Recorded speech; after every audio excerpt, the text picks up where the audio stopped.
Picture this. You're 17 years old, maybe 18. You're dragged from your bed in the middle of the night, accused of crimes you may or may not have committed, and within weeks you're kneeling on a scaffold with thousands watching, waiting for a sword to take your head. Your body will be wrapped in a black cloak and thrown into an unmarked grave. No coffin, no ceremony, just gone. This was the reality for Catherine Howard, the fifth wife of King Henry VIII. And here's the kicker. She wasn't the only one.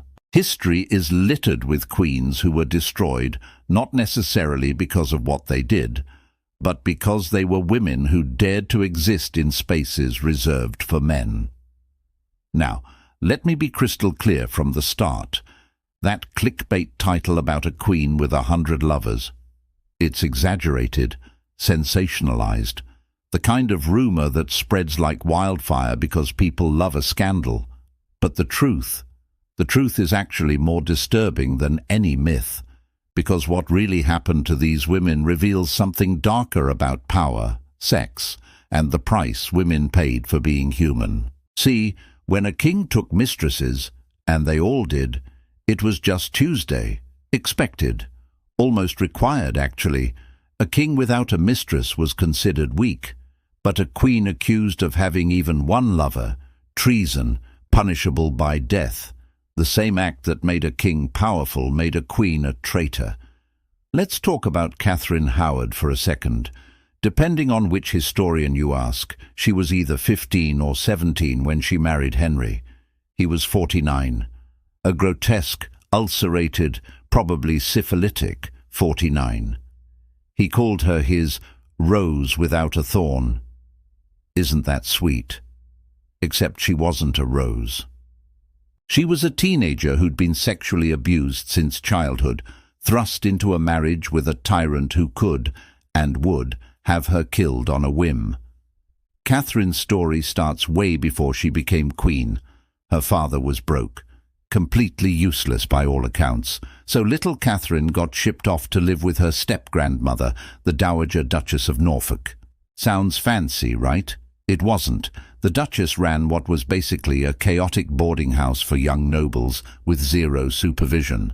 And that's where it started. First, there was her music teacher, Henry Mannix, who was absolutely a predator. Then Francis Derham, who was older, more confident, and who definitely took advantage of a lonely, neglected girl desperate for affection. These weren't love affairs. These were older men exploiting a vulnerable child. But history called Catherine promiscuous, reckless, a seductress. That's the thing about being a woman in power throughout history. You're never just a person. You're either a virgin or a whore, a saint or a sinner.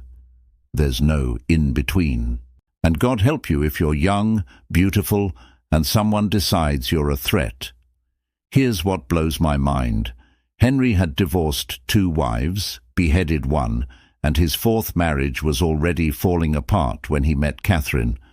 This man had left a trail of broken women behind him, had literally changed the entire religion of England so he could dump his first wife, and somehow he was still seen as the victim when things went wrong. But Catherine?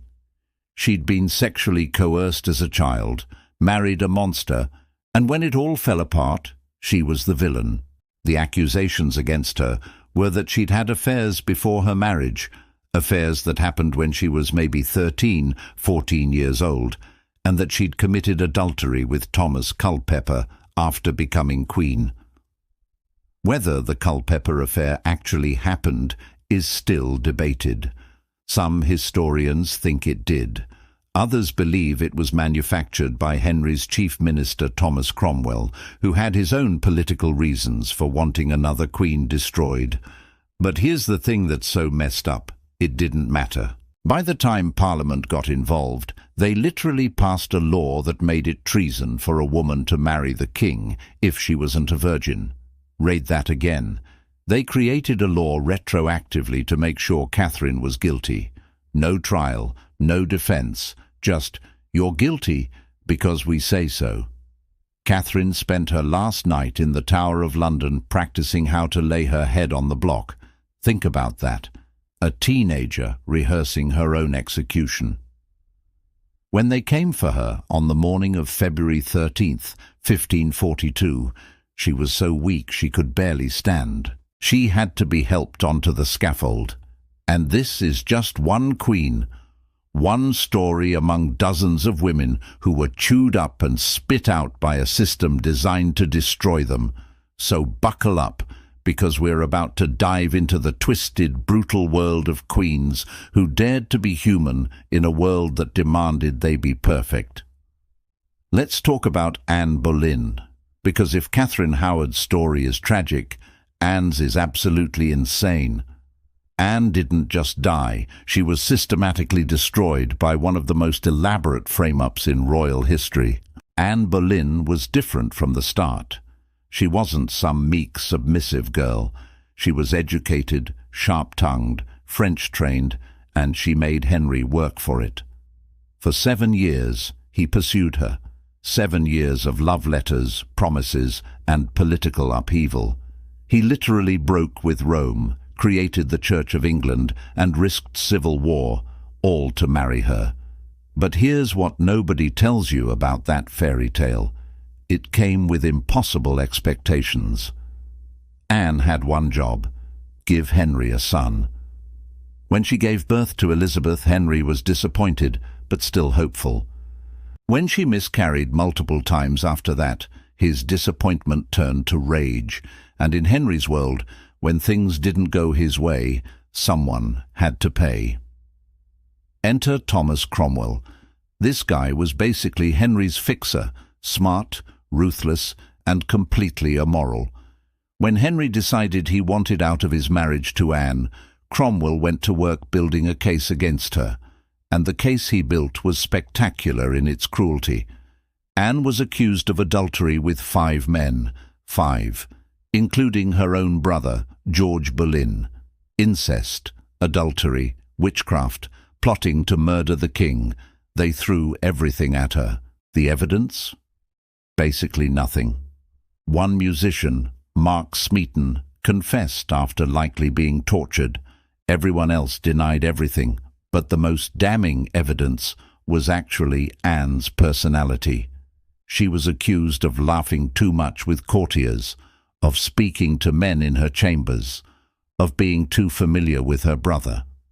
In other words, she was accused of having a personality and existing in spaces where men were present. Think about the insanity of that. Anne had hundreds of attendants, ladies-in-waiting and courtiers around her constantly. The Queen's chambers were basically Grand Central Station. There was never privacy, and yet somehow she was supposed to have carried out multiple affairs, including one with her brother, plotted the king's death, and kept it all secret while being watched 24/7. The trial was a joke. The jury included her former fiancé, Henry Percy, who collapsed when the guilty verdict was read and died 8 months later, probably from the guilt. Anne's own uncle, the Duke of Norfolk, presided over the trial and voted to execute his niece. Family loyalty meant nothing when the king wanted you dead. Here's something that'll make your skin crawl. After Anne was convicted, Archbishop Cranmer, who had been her supporter, declared that her marriage to Henry had never been valid. Let that sink in. She was executed for adultery in a marriage that was simultaneously declared to have never existed. So she committed treason in a marriage that wasn't real. Make it make sense. Anne was beheaded on May 19th, 1536. Henry, in a moment of what he probably considered mercy, brought in an expert swordsman from France instead of using the traditional axe.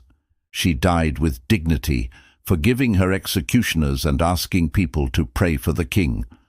Meanwhile, Henry was already courting his next wife, Jane Seymour. He was engaged to her the next day. The day after, he had his second wife executed. But the double standard doesn't stop there. Let's talk about Henry's actual behavior. This man had numerous mistresses throughout his marriages. He had illegitimate children. He pursued women relentlessly, including married women, and nobody called that treason, nobody called that adultery. It was just kings being kings. Mary Boleyn, Anne's sister, had been Henry's mistress before he married Anne. He had possibly fathered at least one of Mary's children. Then he married her sister. By the standards applied to Anne and Catherine, Henry had committed incest. But those rules didn't apply to him because he made the rules. And it wasn't just England. All across Europe, queens were held to impossible standards, while kings did whatever they wanted. Marie Antoinette in France was vilified for spending money, while living in a palace built by her husband's ancestors that cost millions more. She was accused of having multiple lovers and lesbian affairs, most of which were completely fabricated propaganda. When the French Revolution came, Marie Antoinette's trial was a nightmare. Her 7-year-old son was forced to testify that his mother had sexually abused him.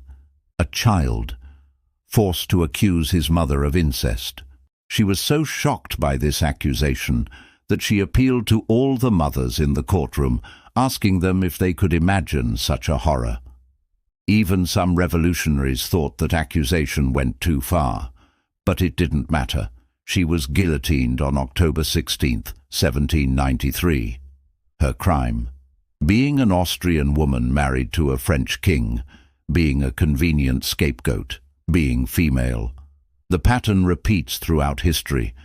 Women in power are held to standards that would be laughable if applied to men. They're punished not for what they do, but for who they are and what they represent. Here's what's wild about all these executions. They were never really about sex.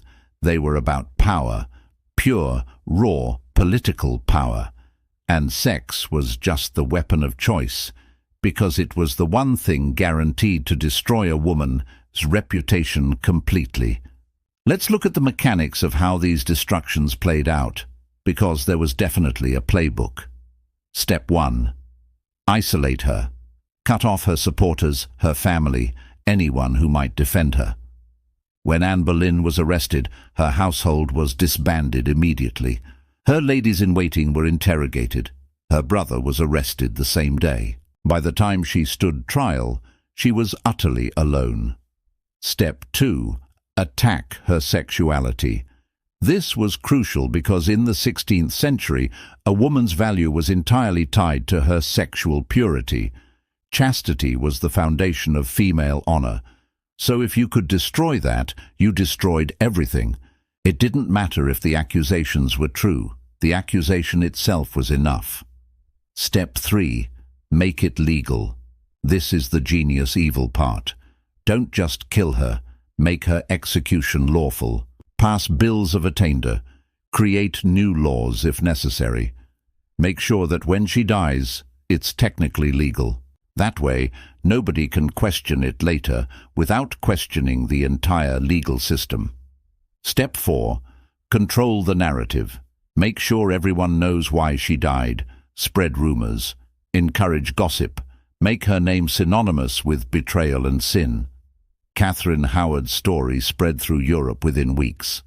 Every court knew about the promiscuous queen who betrayed good King Henry. But here's the thing. While this playbook was being used to destroy queens, it reveals something crucial about how fragile male power actually was. These kings, with their armies and their absolute authority, were so threatened by their wives that they had to resort to elaborate conspiracies to get rid of them. Think about it. Henry couldn't just divorce Anne Boleyn. He'd moved heaven and earth to marry her in the first place. If he just divorced her, he'd look foolish, weak, like he'd made a mistake. And kings don't make mistakes. So instead, she had to be guilty of something so heinous that execution was the only option. She had to be the villain so he could be the victim. The same pattern played out with other queens across Europe.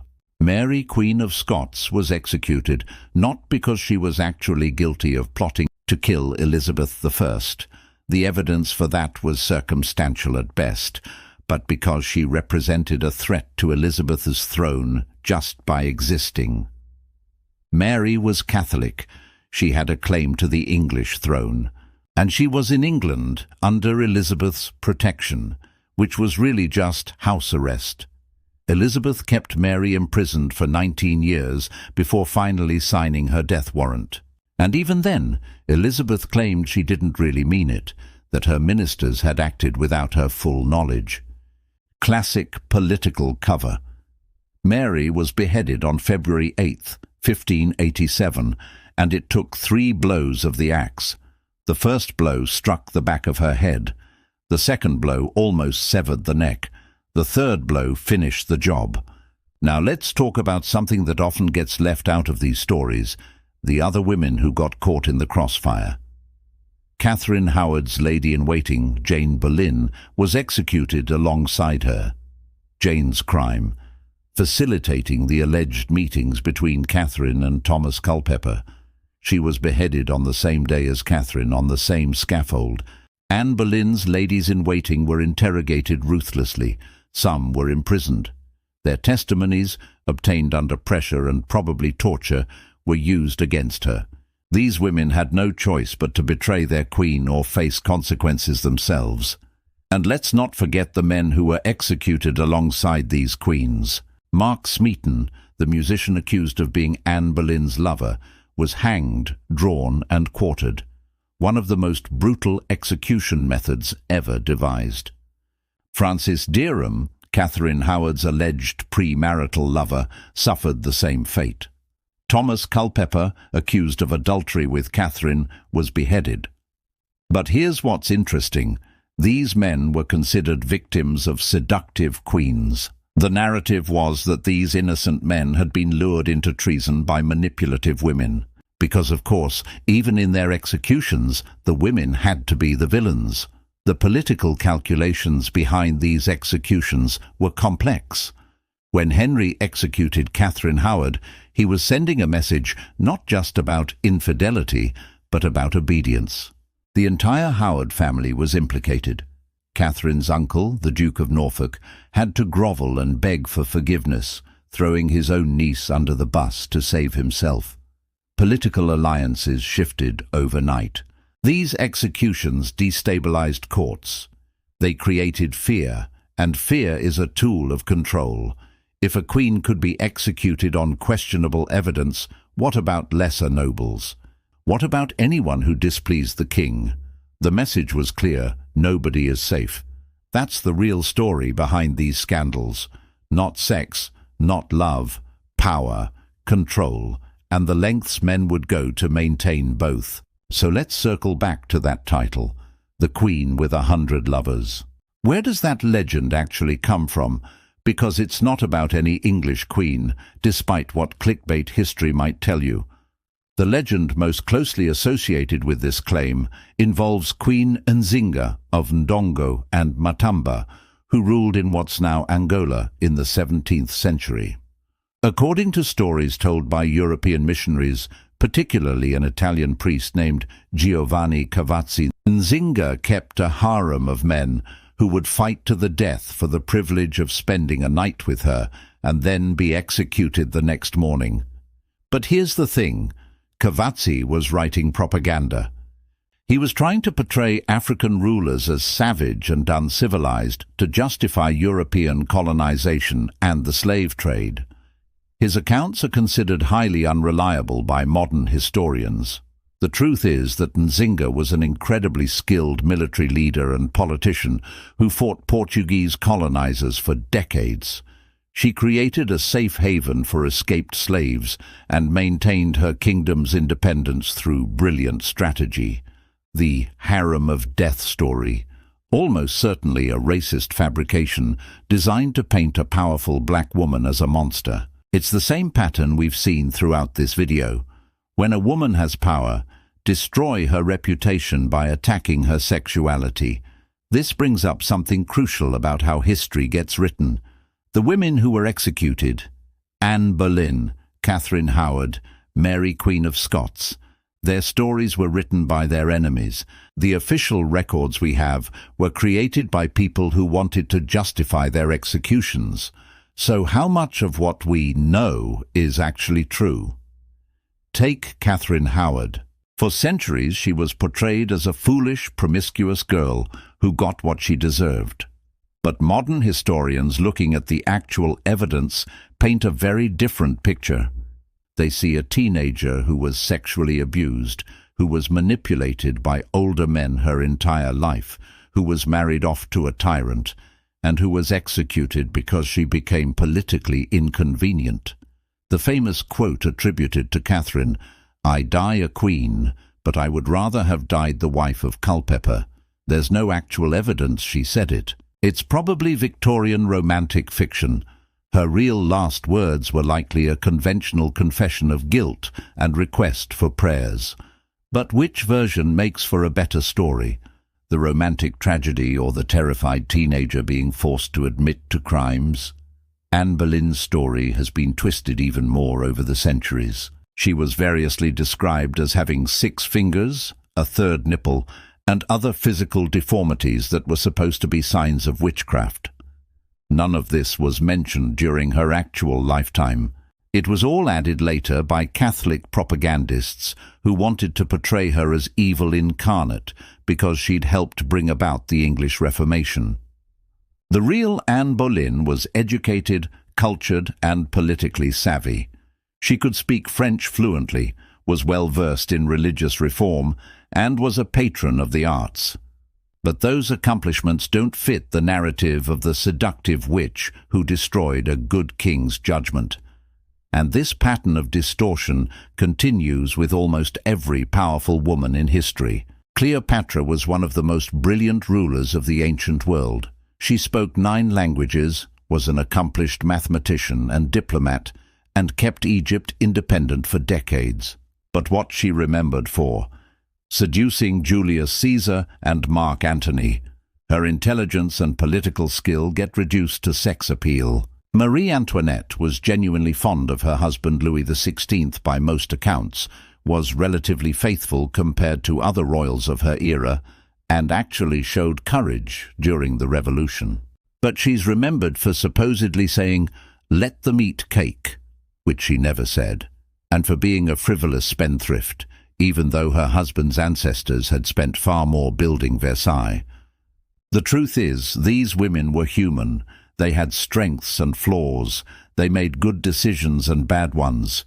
But history rarely allows them to be complex. They have to be either saints or sinners, victims or villains.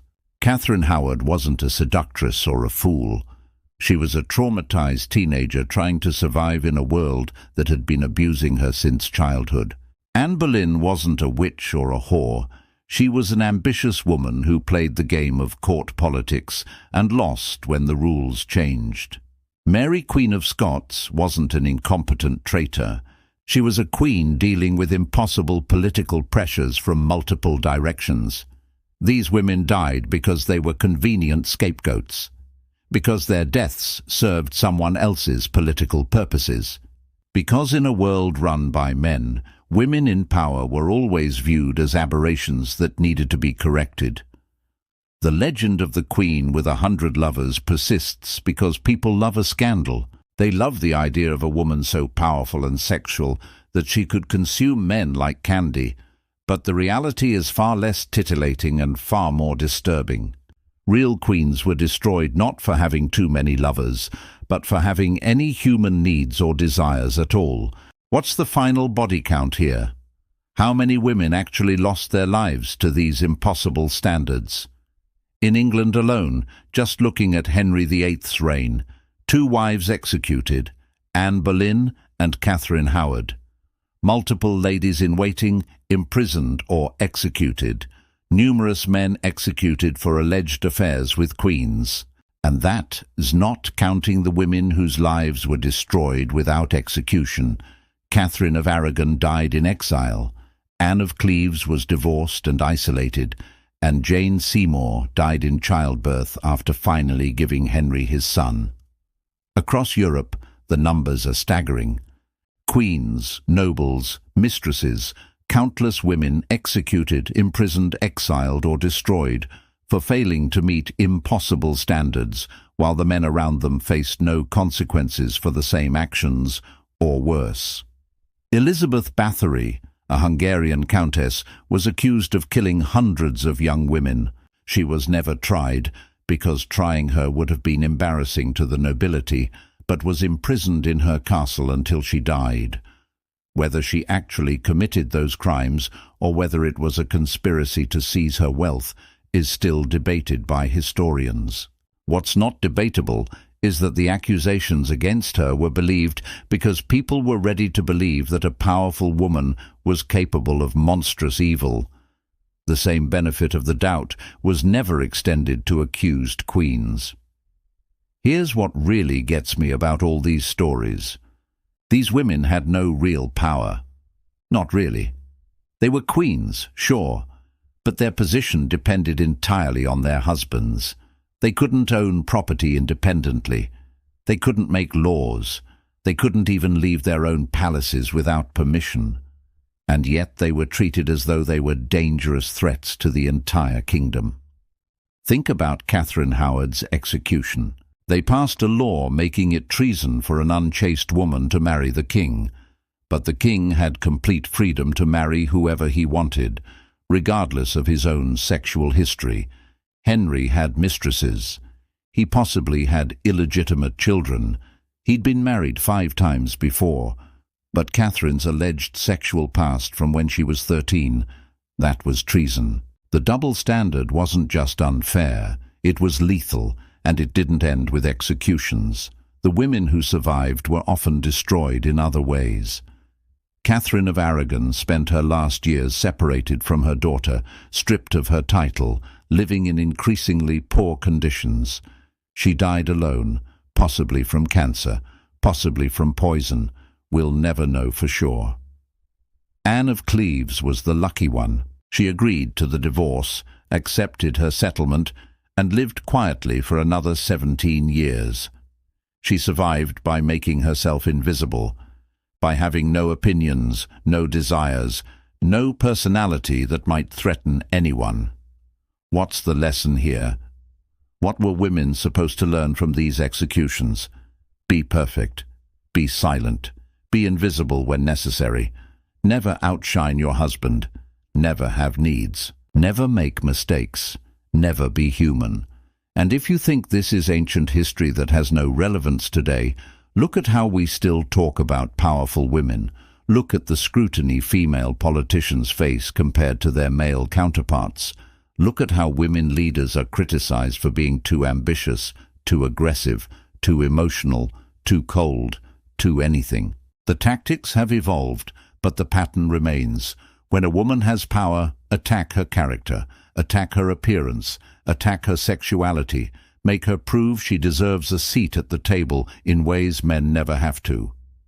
Catherine Howard died at 17 or 18 years old. Anne Boleyn was maybe 35. Mary Queen of Scots was 44.